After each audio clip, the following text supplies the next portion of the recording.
Hello and welcome to my YouTube channel. आज हम discuss करेंगे क्लास 9 का एक्सरसाइज 3.3 का क्वेश्चन नंबर 1 एंड 2। चलिए वीडियो स्टार्ट करने से पहले अगर आप हमारे चैनल पर नए हैं और अभी तक आपने हमारे चैनल को सब्सक्राइब नहीं किया तो फ़ौरन हमारे चैनल को लाइक एंड सब्सक्राइब कीजिए ताकि हमारी आइंदा आने वाली वीडियोस का अपडेट तक आप तक पहुंचता रहे। चलिए स्टार्ट करते हैं क्वेश्चन नंबर एक्सरसाइज 3.3 का क्वेश्चन नंबर 1। वो कह रहा है for A is equal to a set उन्होंने दिया है 1 2 3 4। वो कह रहा है find the following relation in A. वो कह रहा है आपको जो भी नीचे रिलेशन दिए गए हैं वो आप लोगों ने क्या करने हैं, फाइंड करने हैं। State the domain and relation of each domain and range of each relation, और आपने हर रिलेशन की डोमेन और रेंज निकाल के देनी है हमें। चले तो सबसे पहले हम यहाँ पे डोमेन और इसकी रेंज निकालते हैं। तो यहाँ पे जो आपकी डोमेन और रेंज आ रही है उसके लिए सबसे पहले आपको इनके दरमियान रिलेशन फाइंड करना पड़ेगा। सबसे पहले हमारे पास ए सेट क्या आ रहा है, 1 2 3 4। अब हम इसके दरमियान रिलेशन कैसे निकालेंगे, हम ए क्रॉस ए यानी कि सेट ए को सेट ए के साथ ही क्या कर देंगे, मल्टीप्लाई कर देंगे। यहाँ पे आ जाएगा 1 2 3 4। ठीक हो गया। अब पहले इस सेट के पहले वन एलिमेंट को पूरे सेट के साथ क्या कर देंगे, मल्टीप्लाई कर देंगे। तो देखें 1 को 1 से किया तो 1 1, आगे 1 को 2 से किया तो यहाँ पे एक सेट बन जाएगा 1 इंटू 1 और 2। एक सेट बन जाएगा यहाँ पे 1 एंड 3 और दूसरा बन जाएगा 1 एंड 4। ठीक हो गया। 1 के साथ हो गया। अब 2 की बारी आ गई। 2 को पहले 1 के साथ करेंगे तो यहाँ पे आ जाएगा 2 इंटू 1, इसके बाद आ जाएगा 2 इंटू 2, इसके बाद आ जाएगा 2 इंटू 3 एंड 2 इंटू 4। देखें आ गया। पहले हमने 1 को इस पूरे सेट के साथ मल्टीप्लाई किया, फिर 2 को किया। अब किसकी बारी आ गई यहाँ पे, हमारे पास 3 की। तो ज़रा 3 को देखें, 3 इंटू 1, 3 इंटू 2 और 3 इंटू 3 एंड 3 इंटू 4। अब 3 को कर लिया, अब किसकी बारी आ गई, 4 की। तो ज़रा यहाँ पे देखें, 4 into 1, 4 into 2, 4 into 3 and 4 into 4। देखें ये आ गया हमारा एक रिलेशन ए क्रॉस ए का। अब देखिए फर्स्ट क्वेश्चन में क्या कह रहा है कि आपने एक ऐसा पेयर लेना है एक्स और वाई जिसमें वाई किसके इक्वल हो, एक्स के इक्वल हो। तो ज़रा इसमें से ढूंढ, यहाँ पे नहीं, यहाँ पे।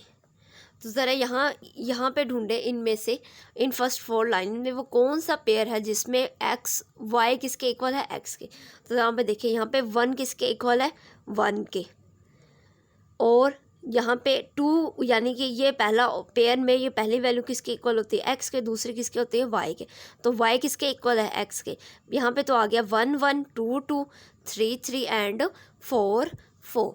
ये पेयर्स ऐसे हैं। तो हम यहाँ पे लिख देते हैं फर्स्ट, यानी कि ए सेट जो हमारे पास जो आए हैं, ए का जो रिलेशन आ रहा है जिसमें वो कह रहा है कि वाई एक्स के इक्वल है, वो कौन से आ रहे हैं, वो एक आ रहा है 1 1 2 2 एंड 3 3 और साथ आ जाएगा 4 4। ये आ गया हमारा ए सेट। ठीक हो गया। अब रिलेशन तो हमने बता दिया। इसमें उसने फर्स्ट में कहा था कि एक्स व वाई एक ऐसे पेयर लेने हैं such that Y is equal to X, जिसमें वाई किसके इक्वल होना चाहिए, एक्स के। तो हमने जहाँ पे ये ए क्रॉस ए का जो रिलेशन बनाया है इसमें से हमने वो सेट ले लिए जिनमें वाई किसके इक्वल था, एक्स के इक्वल था। वो आ गई ये 1 1 2 2 3 3 एंड 4 4। अब वो कह रहा था इसकी डोमेन एंड रेंज भी बतानी है। डोमेन देखें, अब इस सेट में हम लोगों ने क्या निकालनी है, डोमेन को हम लिख देते हैं R1 और रेंज को लिख देते हैं हम R2। चले डोमेन, इसकी जो फर्स्ट वैल्यू होती है यानी कि जो x की वैल्यू होती है वो ऑलवेज क्या होती है, डोमेन होती है। तो ज़रा यहाँ पे देखें डोमेन क्या आ गई, यहाँ से आ गया 1, यहाँ से आ गया 2, यहाँ पे आ गया 3 और यहाँ से आ गया 4। ये हर सेट का फर्स्ट वर्ड एलिमेंट क्या आ जाएगा, इसका डोमेन। अब रेंज निकालनी है। अगर फर्स्ट एलिमेंट एक्स आपका डोमेन है तो वाई वाला क्या होगा, रेंज होगा। तो यहाँ पे देखिए इसका सेकंड एलिमेंट क्या आ रहा है, सेट का 1, इसका 2 यहाँ पे आ रहा है सेकेंड एलिमेंट 3 और यहाँ पे आ रहा है 4। ये आ गया रेंज R2। यहाँ पे देखें जब वो कह रहा है कि y is equal to X है, आप लोगों ने जो रिलेशन बता रहे हो उसमें जब हमने निकाला तो डोमेन और रेंज हमारी क्या आ गई, इक्वल आ गई। अब है इसका क्वेश्चन नंबर 2। क्वेश्चन नंबर 2 वो कह रहा है आप लोगों से कि x व y such that y plus X is equal to 5, कि अगर 5x और y को जमा करें तो आपके पास क्या आना चाहिए, 5 आना चाहिए। तो सबसे पहले हम ए सेट निकालते हैं कि ऐसे एलिमेंट सेट्स हमें यहाँ से रिलेशन से बताने हैं कि जिनको अगर हम y और x को जमा करें तो यहाँ पे क्या आए, आपका 5 आए। ये देखिए, ये मैंने अब मार्कर से हाईलाइट के दिया, आपको पता चल जाएगा कि इनमें से हम लोगों ने वो पेयर्स लेने उठाने हैं। देखिए 1 और 1 2, 1 और 1 2, ये तो 5 के इक्वल नहीं है। 1 + 2 ये भी नहीं है। 1 + 3 है 4 के इक्वल आ गया। 1 + 4 आ जाएगा, 1 और 4, क्योंकि अगर 1 और 4 को ऐड करें तब हमारे पास क्या आ रहा है, 5 आ रहा है। अब और देखें यहाँ पे 2 1 3 हो गया, ये हो गया 2 2 ऐड करें तो 4 हो गया। 2 और 3 यहाँ पे और दूसरा एलिमेंट क्या आ जाएगा, 2 और 3, यानी कि अगर हम इन दोनों को ऐड करते हैं आपके पास किसके इक्वल आता है, 5 के इक्वल आता है। आगे देखें 2 और 4 को अगर हम ऐड करें तो वो 6 हो जाता है, वो 5 के इक्वल नहीं, यानी कि ये हम नहीं ले सकते। इसके बाद 3 1 4, यहाँ पे आ जाएगा 3 and 2, 3 and 2, ये आ गया हमारा एक पेयर। अब 3 और 3 ये दोनों को ऐड करें तो 6 हो जाएगा, ये भी नहीं हम ले सकते। ये 7 हो जाएगा, ये भी नहीं। इसके बाद ये आ जाएगा 4 and 1, क्या आ जाएगा, 4 and 1।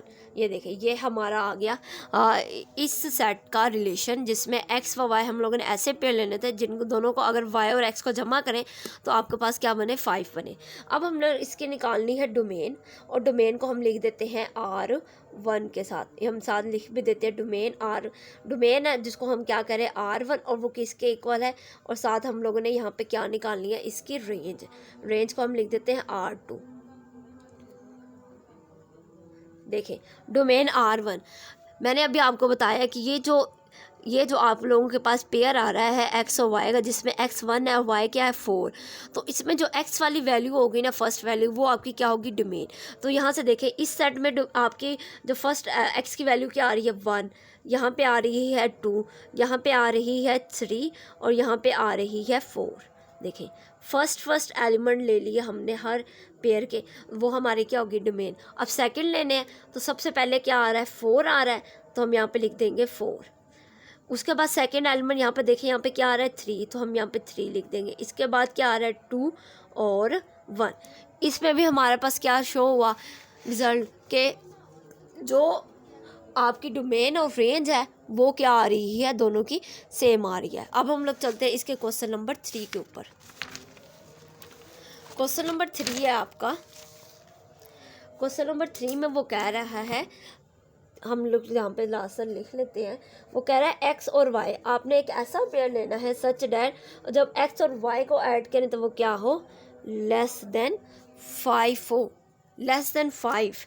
तो ज़रा देखें 5 से छोटा, तो यहाँ पे देखें 1 और 1 अगर इन दोनों को ऐड करें, ये भी क्या है, 5 से छोटा है, तो पहला तो ये आ जाएगा। दूसरा 1 और 2 आ जाएगा, ये भी 5 से छोटा है। 1 और 3 ये आ जाएगा 4, ये भी 5 से छोटा है। तो पहले तो ये तीनों पेयर्स हम लोग लिख लेंगे। तो यहाँ पे ए लिखते हुए रिलेशन में पहला तो आएगा 1 1, फिर आ जाएगा 1 2, और फिर आ जाएगा 1 और 3। चलें अब आगे देखें, अगर हम 1 और 4 को ऐड करते हैं तो ये 5 हो जाएगा, तो इक्वल होगा, लेकिन उसने कहा है कि 5 से कम लेने हैं।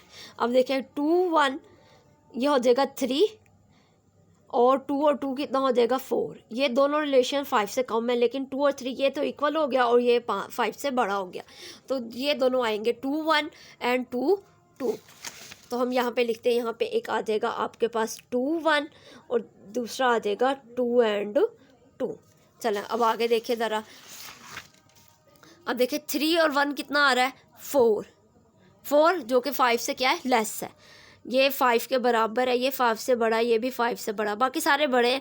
सिर्फ ये एक 3 और 1 वाला जो पेयर है, सिर्फ ये पेयर क्या आ रहा है, 5 से कम आ रहा है। ठीक हो गया। अब हमने इसकी लिखनी है डोमेन और साथ में इसकी बतानी है हम लोगों ने रेंज। तो ज़रा यहाँ पे देखिए, यहाँ पे आ जाएगा डोमेन जिसको हम कहते हैं R1 और यहाँ पे आ जाएगी रेंज R2। सबसे पहले डोमेन निकालनी है। डोमेन मैंने अभी बताया कि किसी भी पेयर का जो फर्स्ट एलिमेंट होता है जिसे हम कहते हैं x, वो आपकी क्या कहलाती है, डोमेन। तो ज़रा यहाँ पे देखें, यहाँ पे फर्स्ट एलिमेंट जो x है वो 1 है, यहाँ पे भी 1 है और यहाँ पे भी 1 है। ठीक हो गया। वो 3 टाइम्स आ रहा तो हम 1 टाइम ही लिखेंगे। यहाँ पे देखें 1, यहाँ पे जो फर्स्ट एलिमेंट आ रहा है x का, यानी कि जो डोमेन आ रही है वो क्या आ रही है, यहाँ पे 2 आ रही है। ठीक है। और यहाँ पे भी 2 आ रही है तो हमने एक दफ़ा लिख दिया। अब यहाँ पे देखें, यहाँ पे क्या आ रही है, 3 आ रही है। तो ये 1 2 3 ये आपकी क्या आ गई, डोमेन। अब बारी किसकी है, रेंज की। तो देखें x वाली वैल्यू आपकी डोमेन होती है और y वाली क्या होती है, रेंज। तो यहाँ पे देखें y की वैल्यू क्या है इस पेयर में, ये 1 है, इसमें क्या है 2 और इसमें क्या है 3। देखिए अब यहाँ पे 1 है, वो तो हम ऑलरेडी लिख सकते हैं। इस पेयर में आपके y की वैल्यू 2 है, वो भी हम लिख चुके हैं। यहाँ पे 1 है तो वो भी हम लिख सकते हैं। यानी कि यहाँ पे डोमेन और रेंज क्या आई है, 1 2 3 और रेंज भी इसकी सेम ही है। अब है अगला क्वेश्चन 4 वाला, जिसमें वो ये कह रहा है x और y such that x plus Y greater than 5, कि आप लोगों ने एक ऐसा पेयर उठाने हैं वहाँ से जो कि 5 से क्या हो, बड़े हो। तो ज़रा यहाँ पर देखें 1 and 1 2 लेस देन 5 से कम है, ये भी 5 से कम है, ये 2 3 बनता है, ये 1 + 3 4 बनता है, ये भी क्या है 5 से कम। और 1 ग्रेटर देन 5, ग्रेटर देन 5 से बड़े होने चाहिए, ये तो इक्वल टू 5 है, ये भी नहीं हो सकता। ये हो सकता है 2 and 4, अगर हम ऐड करें तो क्या बनता है 6 क्या है, ग्रेटर देन 5। तो यहाँ पे जो पहला हमारे पास जो रिलेशन आएगा इसका, वो आ जाएगा यहाँ पे आपके पास 2 and 4। आगे देखें, आगे आ जाएगा आपके पास 3 और 1 4 है, ये 5 से कम है, 3 and 2 ये 5 के इक्वल है। तो यहाँ पे कौन सा रिलेशन आएगा, 3 3 6 हो गया, ये भी 5 से बड़ा, 3 4 7 इनको ऐड कर 7 आता है, ये भी 5 से बड़ा। तो यहाँ पे हमारा जो सेकंड और थर्ड बन रहा है वो बन रहा है 3 3 and 3 4। सब आगे देखें, अब आगे हमारे पास 4 and 1, इसको ऐड करें तो ये 5 के इक्वल है, हमें 5 से ग्रेटर चाहिए तो ये नहीं आएगा। बाकी ये 6 है, इन दोनों को ऐड करें 6 आ रहा है, इन दोनों को ऐड करें 7 आ रहा है, इन दोनों को ऐड करें 8 आ रहा है, ये तीनों क्या है, ग्रेटर देन 5।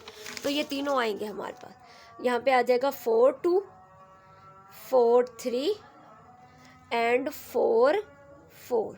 ठीक हो गया। अब हम लोगों ने, ये तो आ गया हमारा रिलेशन।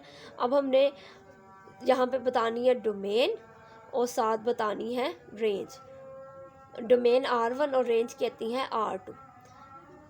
तो ज़रा यहाँ पे देखिए, डोमेन जैसे हमने ऊपर क्वेश्चन किया है वहाँ पे हमने डोमेन और रेंज बताई है, ऐसे ही हमने यहाँ पे बतानी है डोमेन क्या।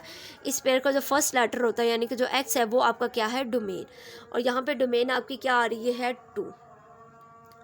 यहाँ पे इस साइड में डोमेन आपकी क्या है 3, इस साइड में भी क्या है 3, तो 3 हम पहले लिख चुके हैं।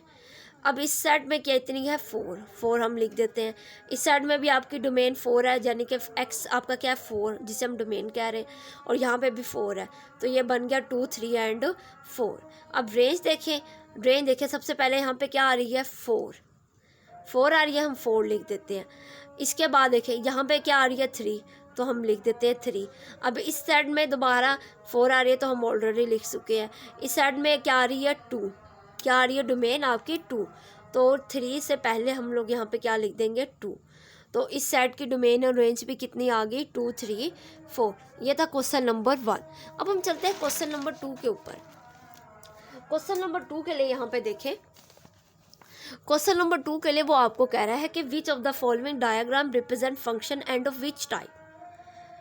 कि ये जो आपको क्वेश्चन फिगर दी गई है डायग्राम, इसमें फंक्शन कौन सा रिप्रेजेंट हो रहा है और उसकी क्या फंक्शन रिप्रेजेंट हो रहा है या नहीं, और कौन सी टाइप का है वो भी आपने बताना है। यहाँ पे देखें, अब इससे पहले आप लोगों ने यहाँ से पीछे से कुछ चीज़ें पढ़नी है। यहाँ पे देखें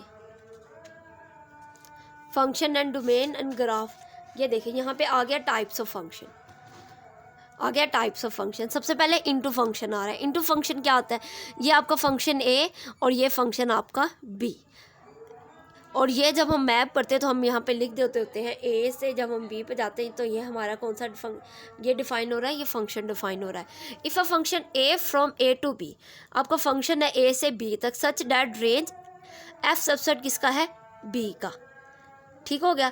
देखें अब ये ए बी, अब इसको कैसे लिखेंगे, 1 and 2, यानी कि ए फंक्शन के क्रॉसपेंडिंग आपको वैल्यू क्या मिल रही है, 2। तो यहाँ पे जो रेंज है वो बी के इक्वल नहीं है।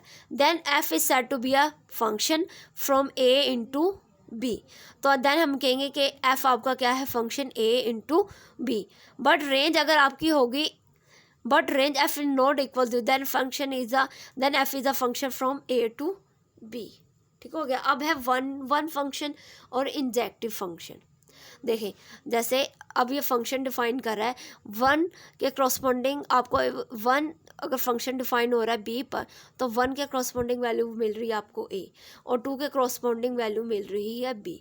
ये पहला फंक्शन होती है आपकी डोमेन और दूसरी होती है रेंज। जब रेंज के तमाम एलिमेंट मैप हो जाए बी पर और बी का कोई एक एलिमेंट आपके पास रह जाए, देन इस तरह के फंक्शन को कहते हैं, ये हमारा फंक्शन कौन सा है, 1 to 1 और इंजेक्टिव फंक्शन। अब आ जाए ऑन टू पे। If a function F from A to B is such that, यहाँ से हम लोग कर लेते हैं, ये है फंक्शन ए और ये फंक्शन है बी। अब देखें ये इनपुट है और इसके क्रॉसपोंडिंग आपको आउटपुट किस में मिलेगी, बी में। सी इनपुट दे रहा है और उसको आउटपुट क्या मिल रही है, M1, और C2 के क्रॉसपोंडिंग भी आपको इनपुट क्या मिल रही है, M1, और C2 3 के मतलब के क्रॉसपोंडिंग आपको जो आउटपुट मिल रही है वो है M2। तो अगर इनपुट एक है और लेकिन उसकी आउटपुट आप इनपुट डिफरेंट है, देखिए पहली इनपुट C1 है और दूसरी क्या है, C2, दोनों इनपुट डिफरेंट है लेकिन उसका क्रॉसपोंडिंग जो आपको जो वैल्यू मिल रही है वो सेम है, तो इस तरह के फंक्शन को हम क्या कहते हैं, ऑन टू फंक्शन। क्या कहते हैं, ऑन टू फंक्शन। अब आ जाए नीचे 1 to 1 एंड ऑन टू। अब वो फंक्शन जो 1 1 भी हो और ऑन टू भी हो, इस तरह के फंक्शन को क्या कहते हैं, बाइजेक्टिव फंक्शन।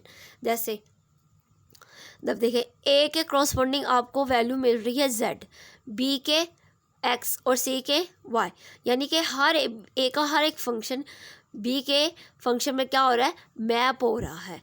जैसे फंक्शन लिखा जाएगा a was a into G, B into X and C into Y, ये एक फंक्शन डिफाइन हो रहा है इस साइड पे फिगर 4 पे।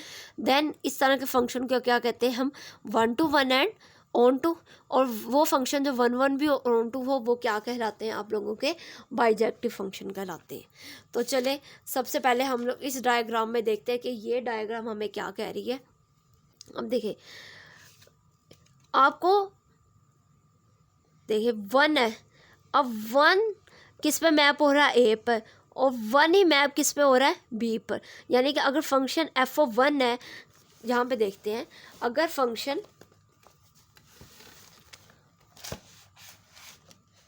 यहाँ अगर इस फिगर में देखें, सबसे पहले अगर इस फंक्शन में आपका फंक्शन f(1) है तो उसको क्रॉसपोंडिंग आपको वैल्यू मिल रही है a, लेकिन f(1) की क्रॉसपोंडिंग आपको वैल्यू क्या मिल रही है, b मिल रही है। यानी कि इनपुट एक है और फंक्शन और वैल्यूज़ क्या आ रही हैं, दोनों डिफरेंट्स आ रही हैं। देन हम कहेंगे फर्स्ट वाले में कि जो फर्स्ट डायग्राम है फिगर जो आप लोगों की 1 है, उसमें कहेंगे कि it does not represent a function. तो ये आपका फंक्शन ही नहीं बन रहा। क्यों? क्योंकि इसमें आपकी एक इनपुट के मुतालिक आपको 2 आउटपुट मिल रही है। देन हम फिगर 1 क्या कहती है कि it does not represent a function, ऐसा कोई फंक्शन हमारे पास है ही नहीं। अब आ जाते हैं फिगर 2 पे। अब देखें f(a) फंक्शन ए के मुतालिक आपको वैल्यू मिल रही है 1, बी के मुतालिक आपको मिल रही है 3 और सी के मुतालिक आपको वैल्यू क्या मिल रही है 5। यानी कि हर एक फंक्शन के क्रॉसपोंडिंग आपको वैल्यूज़ क्या मिल रही है, डिफरेंट वैल्यू मिल रही है। तो हम इस डायग्राम के मुतालिक आपको बताएंगे कि ये जो हमारी जो वैल्यू है ये रिप्रेजेंट फंक्शन तो कर रही है। क्यों? क्योंकि इसमें हर फंक्शन के क्रॉसपोंडिंग आपके पास जो वैल्यू है वो क्या है, वो डिफरेंट है। तो हम यहाँ पे इस फिगर 2 के मुतालिक यहाँ पे आप लिखेंगे कि जो फिगर 2 है वो क्या कर रही है, वो रिप्रेजेंट कर रही है, इट रिप्रेजेंट अ फंक्शन। और ये फंक्शन कौन सा है, ये बाइजेक्टिव फंक्शन है, बाइजेक्टिव फंक्शन। देखिए अब बाइजेक्टिव फंक्शन हमने क्या पढ़ा था, हमने यही पढ़ा था कि हर इनपुट के मुतालिक हर इनपुट के करस्पॉन्डिंग आपको जो आउटपुट मिलेगी वो क्या होगी, डिफरेंट होगी। यानी कि इस तरह का फंक्शन क्या कहलाता है, आपका बाइजेक्टिव फंक्शन। तो हमारा ये जो फिगर 2 है ये क्या है, आपकी फंक्शन को भी रिप्रेजेंट कर रही है और कौन सा कर रही है, बाइजेक्टिव फंक्शन। अब इसके आ जाए यहाँ पे फिगर 3 में। अब देखिए अब यहाँ पे इनपुट आपकी क्या है 1 और उसके मुतालिक फंक्शन में आपको आउटपुट क्या मिल रही है a, 2 फंक्शन है उसकी आउटपुट मिल रही है b। यानी कि हर डिफरेंट फंक्शन इनपुट है और उसके मुतालिक डिफरेंट ही आपको क्या मिल रही है, वैल्यूज़ मिल रही है। ये सेम ये 2 वाला हिसाब हो गया यहाँ पे। तो यहाँ पे हम लिख देंगे कि फिगर 3 यहाँ पे लिख देंगे it represent a function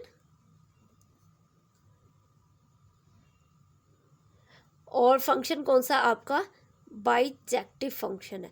bijective function जो 1 1 भी हो और ऑन 2 भी हो, तो इस तरह के फंक्शन को हम क्या कहते हैं, बाइजेक्टिव फंक्शन। अब देखें ये 4 वाली फिगर देखें। अब एल के क्रॉसपॉन्डिंग वैल्यू आपको क्या मिल रही है, एक्स, और एम के क्रॉसपॉन्डिंग वैल्यू क्या मिल रही है, एक्स, और एन के क्रॉसपॉन्डिंग जी। देखिए अब इनपुट दोनों की डिफरेंट है लेकिन आउटपुट क्या मिल रही है, सेम मिल रही है। लेकिन यहाँ पे देखें, ये फर्स्ट फिगर में देखें, यहाँ पे इनपुट सेम थी, आउटपुट क्या आ रही थी, डिफरेंट, इसलिए ये हमारा क्या हुआ, ये फंक्शन नहीं था। लेकिन यहाँ पे क्या है, इनपुट तो आप अलग अलग दे रहे हो, लेकिन आपको उसका क्रॉसपॉन्डिंग वैल्यू सेम मिल रही है, तो इससे कोई मसला नहीं होता। हमारा ये एफ ऑफ एल आपको क्या वैल्यू दे रहा है, एक्स, एम फंक्शन आपको क्या वैल्यू दे रहा है, इनपुट आउटपुट दे रहा है एक्स, और एन क्या दे रहा है, जी। तो इस तरह के ये भी जो फिगर 4 है ये भी क्या कर रही है, इट रिप्रेजेंट अ फंक्शन। ये भी फंक्शन रिप्रेजेंट कर रही है, लेकिन कौन सा फंक्शन रिप्रेजेंट कर रही है, इनटू फंक्शन। ये था हमारा क्वेश्चन नंबर 2 एक्सरसाइज 3.4 का 3 का। आई होप आप लोगों को इन लेक्चर्स की समझ आई हो। हमारे लेक्चर्स को लाइक एंड सब्सक्राइब करना मत भूलिएगा। ओके, अल्लाह हाफिज़।